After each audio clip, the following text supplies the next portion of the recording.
de cómo este fenómeno, de cómo el tema de la sismología ha ido desarrollándose en Cuba desde sus inicios. Y es que nosotros hemos dividido este desarrollo de la sismología en diferentes etapas. Llamémosle a una primera etapa la etapa de referencias, en la cual muchos cronistas han hecho referencia a terremotos ocurridos en Cuba. Esto siempre, en todos los países, en todas las regiones, especialistas de diferentes tipos escriben acerca de los terremotos y bueno, ya desde el siglo XVI en Cuba ya había referencias a terremotos en Cuba. Pero es hasta 1855, con los trabajos de Andrés Puey, hasta esta fecha, es que aparece por primera vez un catálogo de sismos históricos de nuestro país. Este investigador cubano publicó las tablas cronológicas de los temblores de tierra sentidos en la isla de Cuba desde 1551 a 1855 y un suplemento posteriormente, y terminó ampliando estos datos de Cuba a muchos sismos ocurridos en las Antillas mayores. Llamémosle una segunda etapa a las descripciones detalladas de los terremotos que habían estado hasta ese momento ocurriendo en Cuba. Traemos como ejemplo el caso del terremoto que produjo 9 grados MSK de intensidad en la ciudad de Santiago de Cuba en 1852 y sobre el cual 3 autores presentaron en ese mismo tiempo sus escritos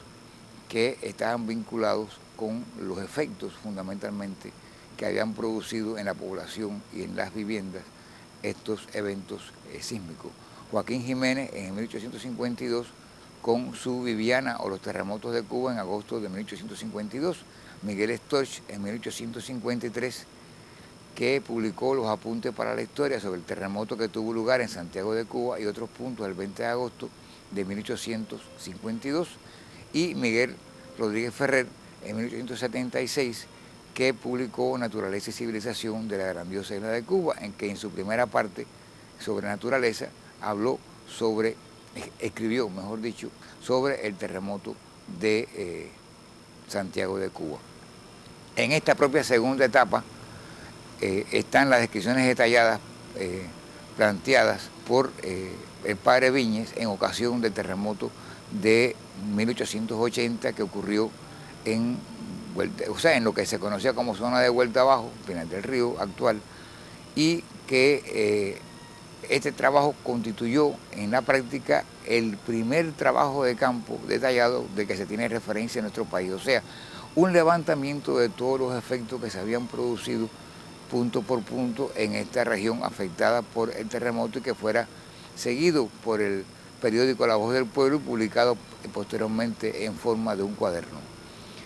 Una tercera etapa que llamamos de registros y divulgación, vinculada con las acciones del reverendo Gutiérrez Lanza, que en el año 1914 publicó 6 conferencias de sismología, fueron 6 los temas tratados en estas conferencias de sismología, pronunciadas en la Academia de Ciencias de La Habana. Este investigador jesuita promovió la construcción y puesta a punto de la primera estación sismológica que funcionó en Cuba desde 1907 hasta 1920 y que registrara físicamente el terremoto fuerte que se produce en Jibara en 1914, que es en la práctica el primer reporte de un registro de un sismo cubano por una estación propiamente cubana. En pantalla están mirando el sismómetro, un sismómetro Mori Bosch, que es equivalente al instalado en esta estación que estaba trabajando en La Habana. En esta propia tercera etapa, de registros y divulgación, están los trabajos de Julio Jover, que sobre la base de encuestas enviadas a diferentes localidades, evaluó estos efectos y confeccionó el primer mapa de isocistas de un terremoto ocurrido en Cuba, que lo que representa es precisamente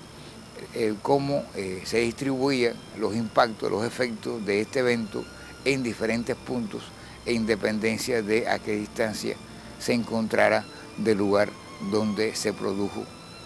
este evento, y que publicó en el periódico La Discusión el 11 de julio de 1914, conjuntamente con los datos instrumentales de la estación de Luyanó que les traje como referencia. Y por supuesto, más tarde, en 1917, publica su sismología de la región oriental de la República de Cuba y toca el tema, el macrosismo del 27 de febrero de 1914. Una cuarta etapa la consideramos vinculada a las descripciones sistemáticas. En esta etapa, precisamente, estamos considerando los trabajos realizados por Emilio Bacardí y que se publicaron en 1923 con el título de Crónica de Santiago de Cuba y que tiene como principal principal importancia de que además de hablar de los terremotos fuertes, o sea, de escribir sobre los terremotos fuertes de esta ciudad, escribe también una cronología de todos los eventos débiles que se habían reportado en esta ciudad. Otro investigador de la época, el reverendo Viñas, también realizó un aporte en el sentido del registro sistemático de terremotos perceptibles de la ciudad de Santiago de Cuba en un lapso de tiempo desde el año 1932 hasta 1949, porque llevaba el libro de registro de observaciones meteorológicas del Colegio de Dolores y en sus escritos inclusive marcaba las amplitudes que se reportaban en el barógrafo, por cuanto no existían en esa época sismógrafos que pudieran dar una referencia de estos eventos. Una quinta etapa está vinculada con las descripciones ingenieriles que fundamentalmente fueron tratadas por tres ingenieros importantes en su época, que fueron el ingeniero Monteliu, el ingeniero Morales y Pedroso y el ingeniero Villa. Todos estos trabajos estaban relacionados con los efectos que se produjeron en las edificaciones de Santiago de Cuba, de la propia ciudad de Santiago de Cuba, en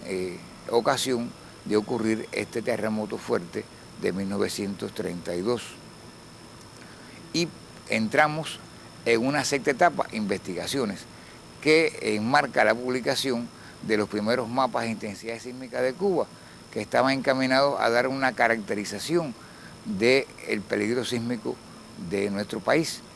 Y en esto se significan los trabajos de Humberto Álvarez en 1970 con Sismicidad de Cuba y posteriormente la obra de Fernando Boitel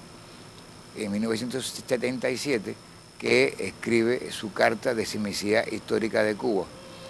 En esta propia sexta etapa de investigaciones, Chuy en el 84 propone el primer mapa para la norma sísmica que se utilizó en el año, en la norma cubana NC 53114 de este propio año. Y más tarde, este investigador, conjuntamente con Leonardo Álvarez, en el año 85, preparan el mapa de peligrosidad sísmica con fines de ingeniería, que en la actualidad forma parte de la norma cubana NC 4699, vigente en este momento. Y por supuesto, como continuaron las investigaciones, en el año 2005 se realizaron por Julio García y otros investigadores de nuestra institución nuevos estimados de peligrosidad sísmica para Cuba. En esta sexta etapa de investigación vale destacar el comienzo de los trabajos de microzonación sísmica que comenzaron con este propio investigador, Humberto Álvarez, que conjuntamente con otros profesionales de nuestra institución, en el año 70, en 1970, presentan algunas evaluaciones sismológicas con la definición del grado de intensidad máxima a esperar en diferentes áreas de la ciudad de Santiago de Cuba. Y vale destacar el primer mapa de microzonación sísmica de la ciudad de Santiago de Cuba, hecho por Berta González, la doctora Bertelena González Reynal, que conjuntamente con otros especialistas publicaron en 1984 este mapa de Santiago de Cuba, en el cual sistematizaban el trabajo de microzonación ya previamente establecido y dieron un resultado concreto en dependencia fundamentalmente de las características ingeniero-geológicas en las cuales se asienta la ciudad. Y así pasamos dentro de esta propia etapa sexta de investigaciones. Estaríamos considerando entonces los trabajos de vulnerabilidad sísmica que fueron concluidos en una primera etapa por los investigadores Mario Rubio y Ricardo Oliva para la ciudad de Santiago de Cuba. Por supuesto, de entonces, de esta fecha hasta la actualidad, el desarrollo de estas tecnologías han ido incrementándose y ya en la actualidad contamos con investigaciones mucho más detalladas sobre los estados de vulnerabilidad de edificaciones propias, ciudades. No podíamos dejar de considerar en esta sexta etapa de investigaciones, los estudios de respuesta de suelos. O sea, lo que ocurre cuando un terremoto afecta un área densamente poblada, un área extensa, en la cual las características geológicas son diferentes y ocurren o pueden ocurrir fenómenos de liquefacción, de deslizamientos o diferentes efectos en las estructuras como este que se manifiesta como en este mapa que para la ciudad de Guantánamo se trae de donde fueron las mayores intensidades o donde fueron los mayores efectos que se reportaron con los terremotos que históricamente se han repetido perceptibles en esta ciudad. Y finalmente ya estudios de microzonación sísmica propiamente con sistemas de registro instrumental, con trabajos de campo, con valoraciones de las características ingenieros geológicas de cada territorio, pues ya dan una respuesta completa de cómo estos suelos se comportan y sus parámetros fundamentales. Entonces, pasemos ahora a la séptima etapa, que es la etapa que consideramos de desarrollo instrumental, que comenzó, por supuesto, desde el punto de vista de nuestra revolución, en el año 64 con la instalación de la estación sismológica de Soroa en Pinar del Río, que con equipos analógicos fotográficos de periodos medios de 3 componentes, pues comenzó a registrar eventos desde este propio año. Esta estación fue obtenida por acciones de colaboración con el Instituto de Física de la Tierra de Moscú en la antigua Unión Soviética. Y, por supuesto, al año siguiente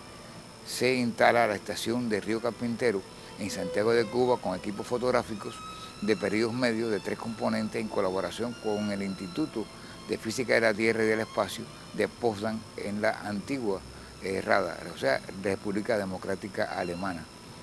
Esta etapa tiene su culminación en la actualidad con la implementación de nuevos sistemas, de nuevos saltos tecnológicos que ha tenido nuestro servicio sismológico, con el cual ya contamos con estaciones de banda ancha, las están mirando en pantalla en el mapa, y cuyos registros ahora tenemos la posibilidad de obtener en tiempo real en la estación central radicada en Santiago de Cuba. La octava etapa y final, por supuesto, de esta división que hemos hecho del desarrollo de la sismología en nuestro país